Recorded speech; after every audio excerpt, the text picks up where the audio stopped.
Hello everybody and welcome to another episode of Cape Rugby TV, where we of course on a weekly basis take a look at what's happening in the world of club rugby, Western Province Club Rugby. Big thanks of course to our partners on board with us, Score Energy Drinks, of course on board with Western Province Rugby and the Western Province Club Rugby Sevens. Remember you can win yourself a case of Score during the course of the show, as well as a case of bashes instead of Cape Rugby TV masks. Of course MChem 24-hour pharmacy down on the corner of N1 and Durban Road. Show, of course, looking tonight at a number of components involving Club Rugby and Western Province Rugby. We will be catching up with Danelle Rousseau, again, the DHL Western Province Rugby team manager, women's team manager. This comes, of course, on the back of their successful outing against the EP Queens in Guebera over the weekend. So the Western Province Rugby women's side just going from strength to strength, still unbeaten this season. We'll be catching up with Wilfred Pieterse, the head coach from Masi Pumelele. Jerome Parvater joins us again to tell us what the under-20s are up to. And of course, we'll be catching up with Faisal Felton from Western Province Rugby to give us an update on the situation involving club rugby at the moment. So make sure that you stay tuned for that. That's going to be a fascinating interview. But on the line with me now, Rito Hlungwani, the DHL Western Province Rugby forwards coach. Of course, the Currie Cup side, sitting at the top of the log at the moment. Rito, nice to have you back, Mania. How are things there with you? I'm all right, JP. Thanks for having me. It's always nice to be with you here at Cape Rugby TV. Did you like that introduction? We think of you as a as a player, a club rugby coach. Of course, you know they're in the big leagues, but we like to build up the whole CV before we introduce someone. No, that's brilliant. I like that. You know, it just shows where I come from, you know, from my playing days and coaching at club. I do like to talk about that now and then, so I'm very happy with that intro. Well, that's exactly what we're looking for always, is that connection between the club to provincial to national, and if we can show that connection, that's great. So we know that you've got your roots deeply set in the world of club rugby. But anyway, let's get to the topic at hand at the moment. Of course, the Currie Cup has just started. You guys, we had Labib on the show last week. The transition now between the Stormers and into the Currie Cup side. How's that going with you? No, it's going pretty well. It's sort of a bit of an adjustment, considering that, you know, there's been a change of personnel in terms of players. We've got a few guys that have gone up to the Springboks, and we've also been hampered with a bit of injuries. So in total, we've got about 28 guys that are not available. So we've had to sort of adjust with coaching the players that have been coming through the system for a while. A bit challenging, but it sort of requires us to coach a little bit more than when you have the Springboks around. I know that it's been a very disruptive, obviously 18 months. Nothing has been the same. Everything has been different. Player venues has been different. The competition structure has been different. Your fitness regimes and programs, all that must have been different as well. But nevertheless, you guys are training pretty hard, and you're going from one tournament format straight into another tournament format. Plus, you're playing now, for example, today, Wednesday. Tell us a little bit about that, and how do you guys deal with that from a coaching perspective? Yeah, look, it's a bit of a challenging schedule at this stage. Obviously, we've just finished the Rainbow Cup, and straight a week after that, we get straight into Currie Cup, and you can see these games are quite stacked up, Saturdays and Wednesdays. We've had to do quite a bit of adapting and adjusting ourselves. And you would know straight after Currie Cup, we get into the United Cup, which was formerly known as the Rainbow Cup. And in between the Currie Cup, we were also playing the British and Irish Lions. So it's quite congested. But, you know, I think the fans want to see the rugby on TV because we missed out for a long period of time. But from a coaching point of view, it's sort of challenging, but not in a bad way.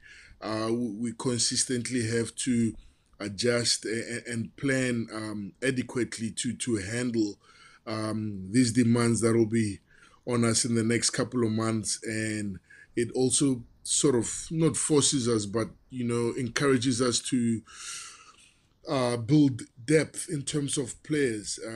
So we'll have to dig Yeah. deep and involve as many club players and junior players as possible in order for us to be competitive in all these competitions that are coming Yeah. up.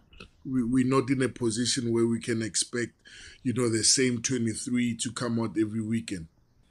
It's Currie Cup now. You guys are sitting at the top of the log. Of course, we are pre-recording this, but it is another big game for you guys.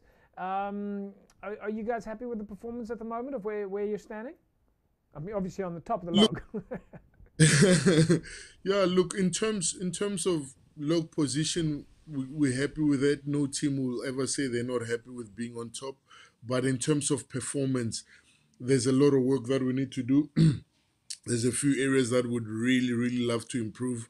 It was those two fixtures were a bit challenging, mainly because it's always tough to play at altitude. First two games, Bulls, Lions, and the Bulls had a lot of players out, and the Lions were with a strong Rainbow Cup team. But for us to come back with 7 points, we can never complain. But in saying that, there's a lot of work that we still need to do in order to reach our sort of best performance. So we've taken a few steps forward, but we're still far away from where we want to be. So you got the Sharks the Sharks today. Of course, by now the game would have been finished.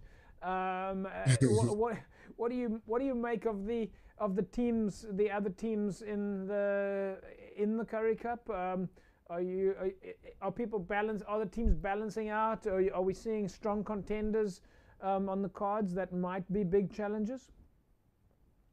Yeah, look, this competition, every time there's a competition that happens while the Springboks are away, is sort of a good test of your depth. And in the next couple of weeks, we'll see which teams are prepared in terms of, bringing in their youngsters and club players. But also, we need to consider that other teams have lost less Springboks. The Lions haven't, they only have one or two Springboks, if I'm correct.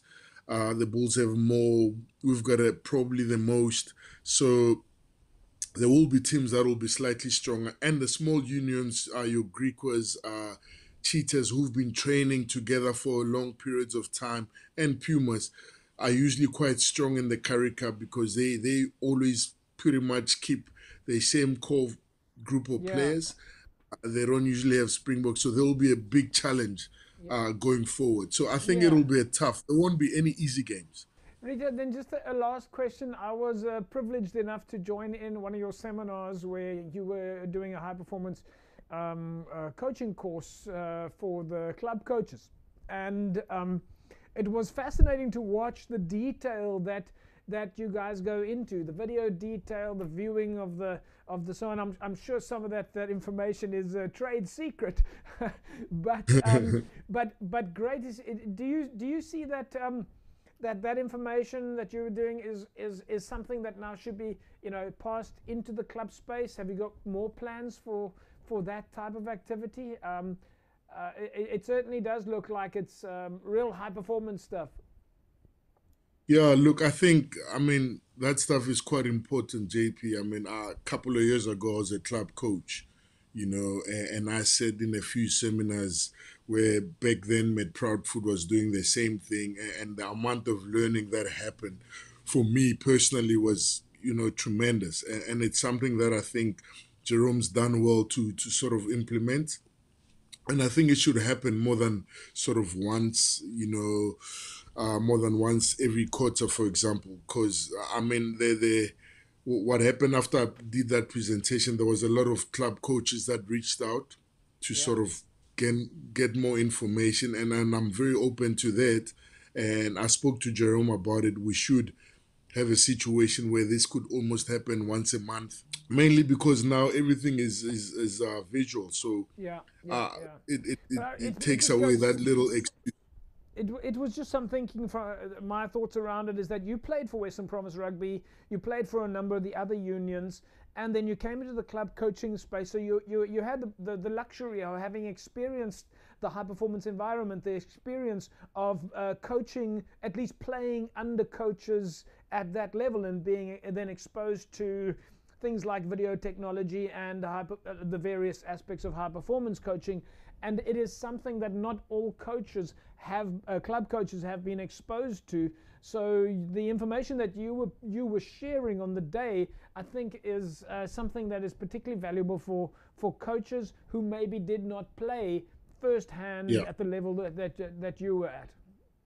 Yeah, absolutely, JP. I think for me it was mind-blowing as well. I think there was over 110 coaches who jumped on the same night, and Jerome also made the video available for everyone. So it's clearly the coaches took it very seriously, and it shows that there is a need for that. And you know, I think we're in a strong position to consistently offer that kind of coaching seminars, if I may call it, on a regular basis. Rito, we're going to leave it at that.